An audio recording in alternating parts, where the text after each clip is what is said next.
Hello and welcome to Channel 18 TV News. I'm Don Julian. In the news, a 21-year-old Wills Point man was reportedly caught inside of a County Road 1165 home he had allegedly broken into Monday morning. The man was arrested at 8:35 a.m. Monday. The Hopkins County Sheriff's Deputy Dan Turrentine, Deputy Turrentine and Sergeant Michael Russell were dispatched to conduct a welfare check on a resident who had asked a child to dial 911. Arrest reports indicated that they were told that a person was breaking into the home. Upon arrival, deputies contacted the homeowner, who said the person who had broken in was in the master bedroom. Lawmen found the man in a bathroom. He had two large butcher knives in his right hand. He was disarmed and handcuffed. Chase Mitchell Hopper was charged with burglary of a habitation, and his bond was set at $100,000. 22 personnel matters were approved by the Sulphur Springs School Board during a special meeting on Monday night. The board approved nearly a dozen new hires, 7 position or campus swaps, and 4 resignations. Resigning are Lamar Primary Police Officer Nicholas Floyd, who will be joining the Sulphur Springs Police Department, Middle School Special Ed Aide Brandy Fisher, and Middle School English teacher Terry Triplett, and High School Journalism teacher Brandon Nelson, all resigning. New to middle school will be Kimberly Chisholm as a special ed aide and Jerry Burton as a 7th grade history teacher. Jennifer Morales, middle school receptionist, will be taking on the position of special ed aide as well.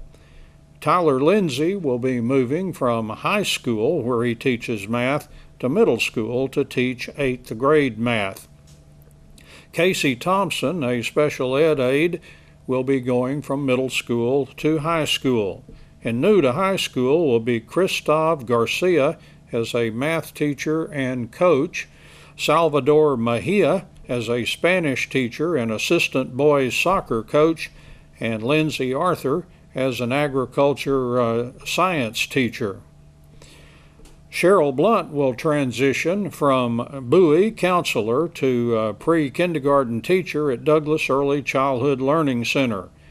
Serafina Clayton will move from Bowie Primary, where she's a 3rd grade English language arts and reading teacher, to Travis Elementary to take a role as in the 3rd grade literacy support program.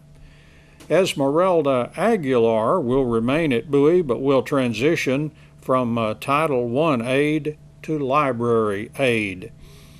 New to Bowie will be Michelle Ertl as a English language arts and reading teacher, and Cassandra Ibanez as a Title I aide.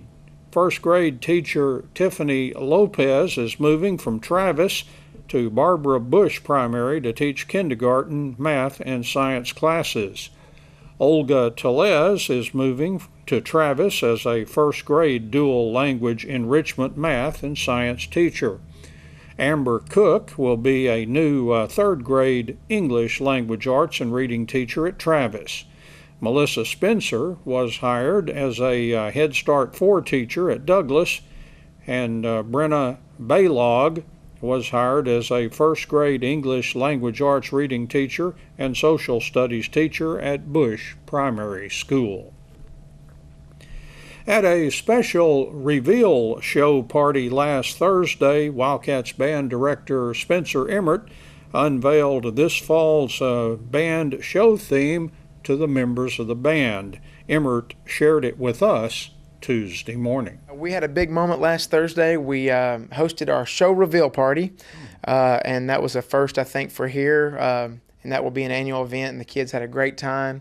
And we got to reveal our show theme, which this year we're going to be titled, What a Wonderful New World. And it is based on the first voyage across the Atlantic Ocean that Columbus made. It is kind of a history lesson on that, but more importantly, it's an exciting moment for the kids to really exemplify through a show that process that happened there.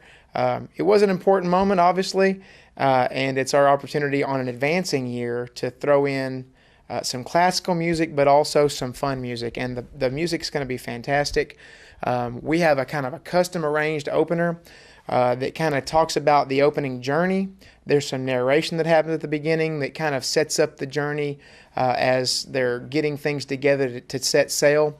We'll have lots of water pictures across the field, some moments of water sounds in our pre-show, and that's going to be really neat. Our middle movement is Dvorak's New World Symphony, and so which was that original work was written kind of to commemorate that moment in history, and so that's our little sliver of classical music that we really almost required to include now in our advancing years with our judging panels and things, and they're really great arrangements. I think the crowd will resonate really well with them because they're themes that we hear a lot, not just on the stage for orchestral performances, but also in commercials and on TV at times. So those themes and recognizable thematic material, I think the crowd will resonate with. And the real kind of the surprise for the closer is Louis Armstrong's "What a Wonderful World." Oh, yeah. And that's going to have a real special surprise in that we have a little vocalist that will be coming in. One of our students is also a quite accomplished vocalist, and so she's going to provide some vocals for us on that, a different spin on the closing of a marching band show, and it's going to be really neat. It ends with a really exciting moment, and there's a surprise that when we see land, there'll be a surprise. And so we'll leave it at that for our first time to unveil the full show there on the Friday night.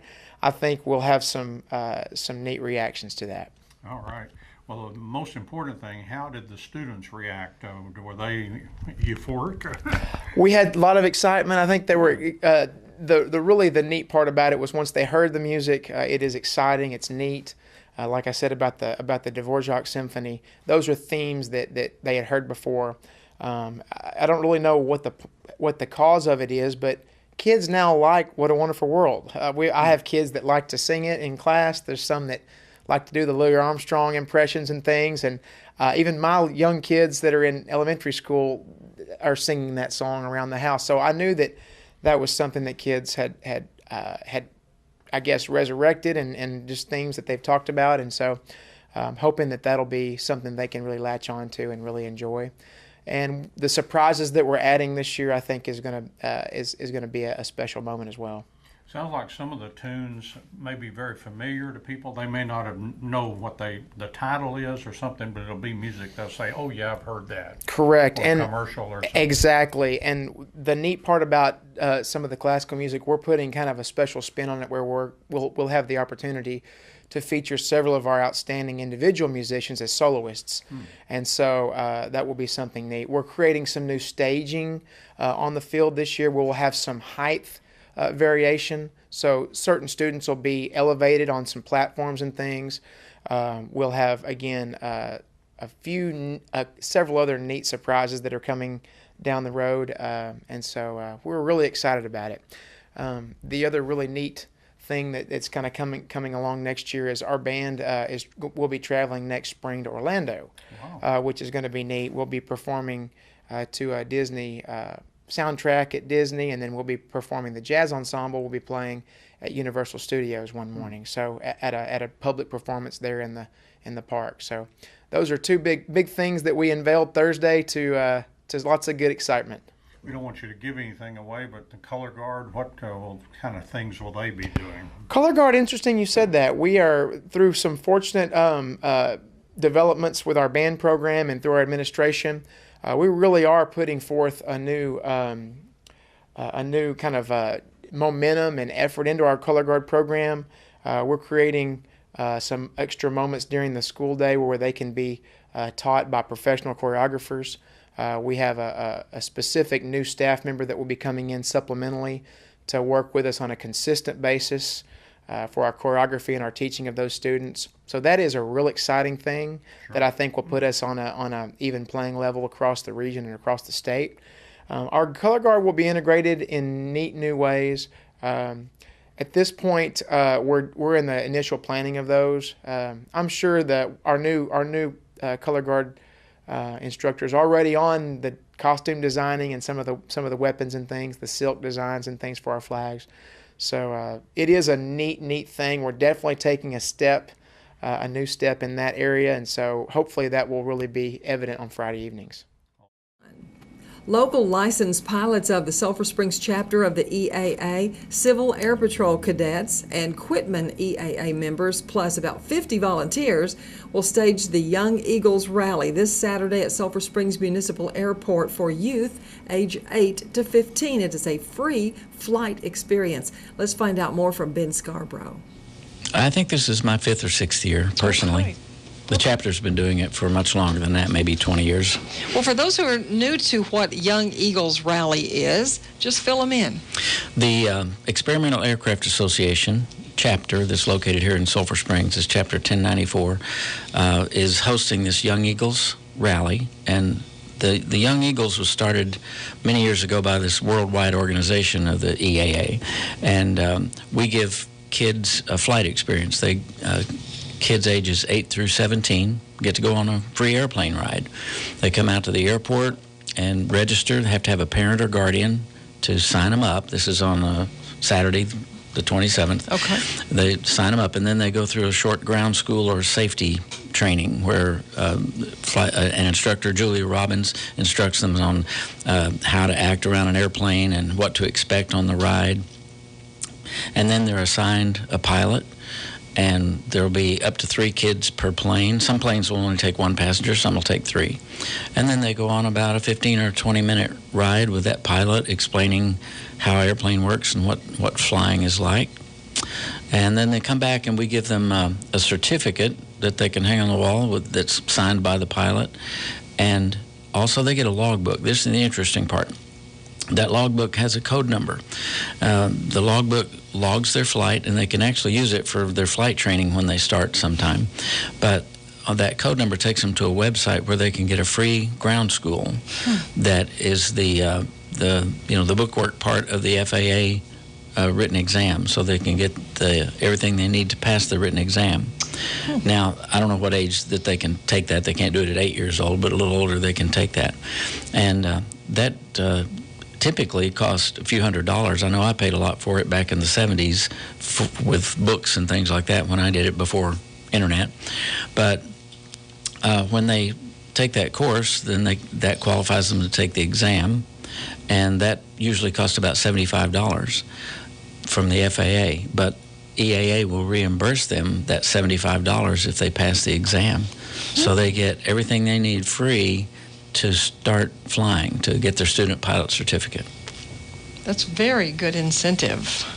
And it makes it feel like there's something expected of them, something, if they have a wish to do it, it's wide open for them. Yeah, kids are interested in aviation, and there's no way to experience that on your own. You can't just go out to the airport and get a ride with somebody typically. That's hard to do, especially in these days with high fences and things like that. But this is a doorway into aviation that they can go through if they choose to. It's not just an airplane ride for fun. For some kids it would be, but for a lot of kids it's shows them how to get a start in aviation and continue through, and EAA helps them do that. We've got a couple of Young Eagles graduates that are flying, have their own planes. I know one in particular is an airline pilot now. He graduated in Cumbie, and now he flies for Envoy Airlines, and he hopes to move up to American Airlines before long. I believe he'll become a captain in another month or so. Wow. That is wonderful news. Well, there's probably a lot of success stories and we may not even know them all, but it all starts when you go to a Young Eagles rally, such as we'll have in Sulphur Springs this Saturday. But we have some other folks coming over, don't we? The Quitman Mineola chapter, 1475, was going to be hosting a rally also at about this same time, and they just decided to combine with us to see how we do ours. Ours is organized So it's pretty successful, and we've got a lot of volunteers. It makes it easy on everybody, and we can fly a lot of kids. I'm hoping to fly 150 to 200 kids if everything goes right and the weather cooperates. But we've got pilots and other people, other volunteers coming up from that Quitman Mineola chapter. Also from the Canton area, we've got some coming in. I've got a pilot coming in from Maybank that's going to be flying. We'll have 14 or 15 planes flying. I was going to say, if it's just one plane, it would take a long time to get all those kids. Yes, it would. A trip. We'll have planes in the air, very busy all the time. But we have, several people from that Quitman Mineola area that are going to be coming in and helping with us. So it's going to be a joint effort. Okay. And we've advertised in those areas also to let kids know in the Canton, Mineola, Quitman area that we're doing this so that they can come up and ride. Well, it really takes dedication, too, on the part of the pilots who own planes and their volunteerism. Yeah, they volunteer their time, their airplane, their expenses. They cover all of that. I take care of advertising and those kinds of expenses, and then they come up Friday afternoon to get ready, and then kids start coming in at 8 or 8:30 sometimes on that Saturday morning. So our registration volunteers will be in place so we can get started, and as soon as they get through their safety course, they can start flying, and for some of them it may be before 9 o'clock, but we'll try to get everybody through as efficiently as we can. We'll stop registration at noon, but if we haven't flown everybody, we'll keep going until we get everybody flown. Well, so it is, and a parent must be there? We have to have a parent or a guardian to sign the registration form, the permission form. Now, the students go up on their own with other kids. It's not, parents don't ride with them, but we do have to have that permission form. Okay. Not necessarily the parent having to be there. They can do the form in advance and somebody else can take them to the airport, but they have to sign that form. We also have the Civil Air Patrol helping us. They're going to be there with a booth explaining what Civil Air Patrol is. They will have their uniformed cadets that will be there manning the gates, helping us with security, possibly marshaling aircraft around on the airport because they're trained in that. And that's sort of like what you might think of as scouts, but it's sponsored by the Air Force. And we have students that have gone through that have come back and given Young Eagle rides, and they get a lot of their flight training through their pilot's license and everything, commercial instrument, whatever, through that Civil Air Patrol program if they choose to go that route. There's a lot about this that's real good, and so there's another part that kind of is the very ending part of taking one of these youth flights. Kids ages 8 to 17 can go through this. Now, if age 18 is another program that we don't sponsor here. Well, we do sponsor it. It's an Eagle program for people that are 18 years old up to whatever age, but we can't do that in conjunction with the Young Eagles rally because that's a mass of people. An Eagle goes through this same sort of program, but a lot more intense, but it's a one-on-one experience. One pilot will take that person and give them training. It's sort of like having introductory flight lesson by a pilot that's maybe not an instructor, but still has the capability of doing that. But it gives that person a complete aviation experience, and it could take 1 or 2 or 3 hours to do that. And that's done on an individual basis. So we just get whoever's interested in that, we just connect them with a pilot volunteer that will give them that Eagle flight experience. It's all very interesting and just real big-hearted, it seems like, to find those youngsters that have an interest.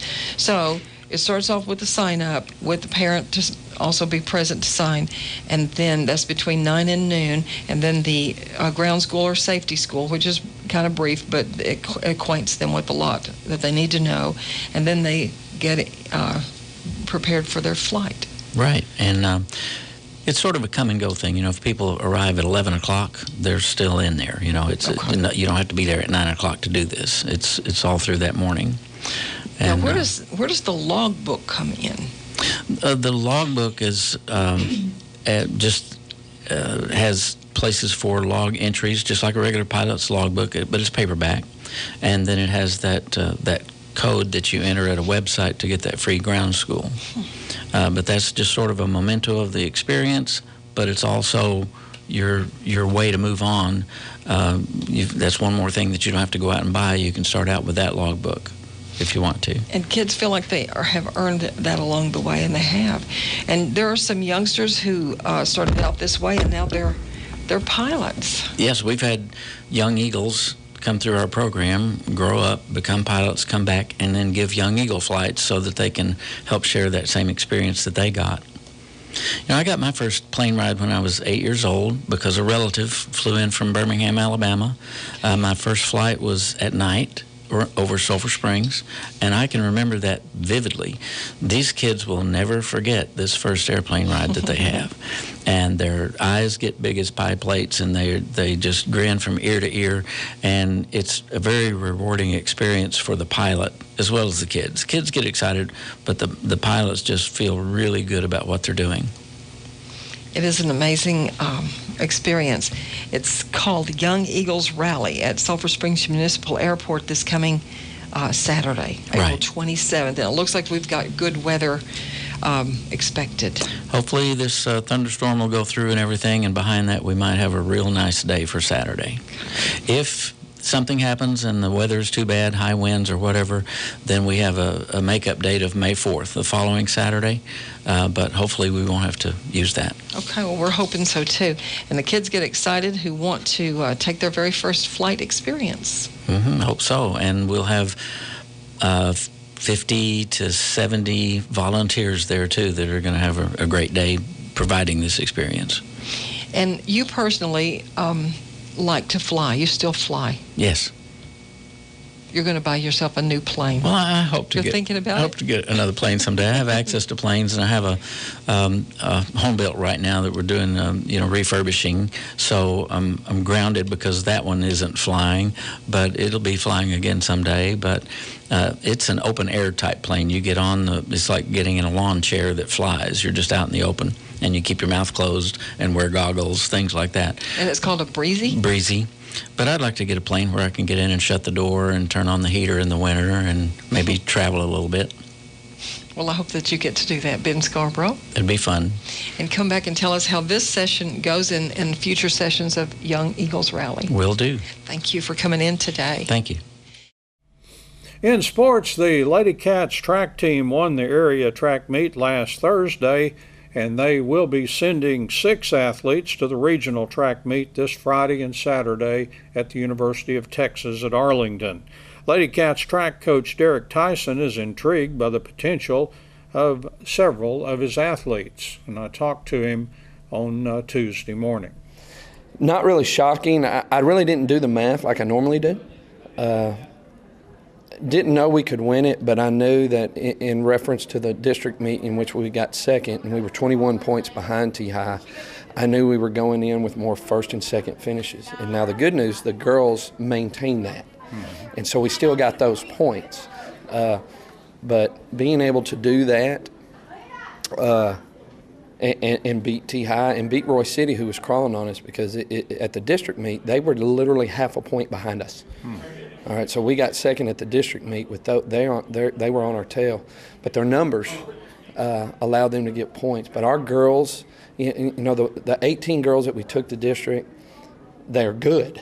They're really good. So where these other schools beat us in numbers on that day, once we got to the area, we still performed like we were supposed to. And then we end up winning the meet. And I tell you that particularly the seniors like Sadavia and Abby, they were really excited because, and I don't know the history totally here at Sulphur Springs, but that may have been the first area championship they've won. So really proud, and it only took 7 girls to score.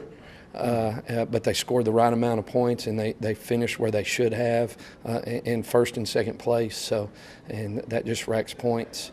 And then you get the sprint relay that wins it, and there's 20 right there. So, super proud of the girls, man. It's a great piece of hardware to bring home. So. And out of all those points you had, you're going to send 6 to the regional tournament or meet, I should say. Yes,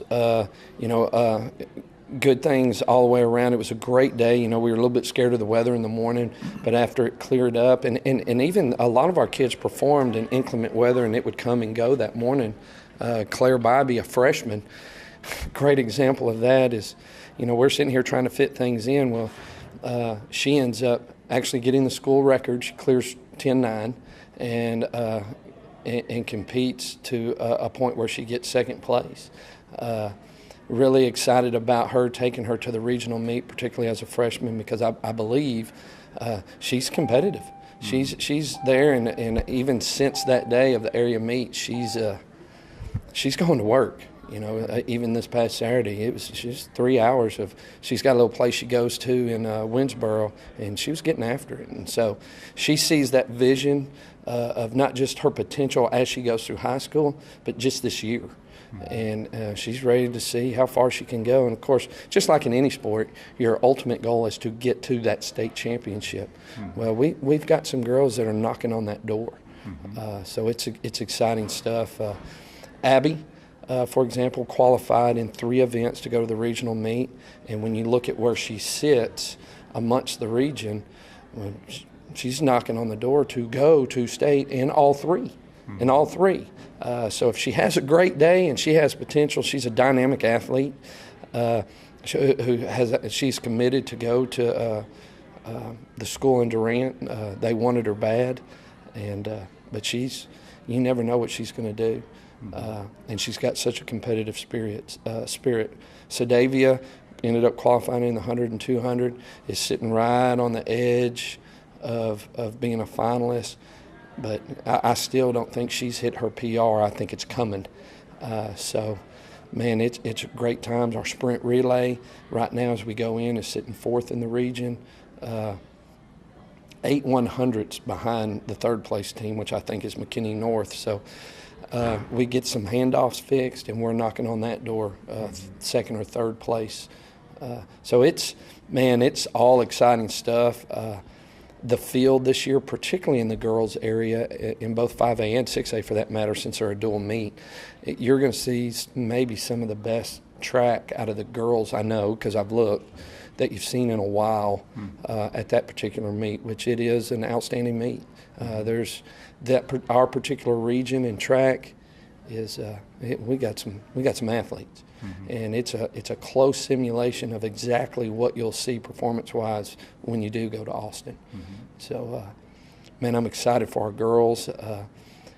They showed up ready to work yesterday, and we'll do it again today. I know we have inclement weather coming the next couple of days, and we'll find a way to find a place, and we'll get some work done and see what happens on Friday. So, exciting.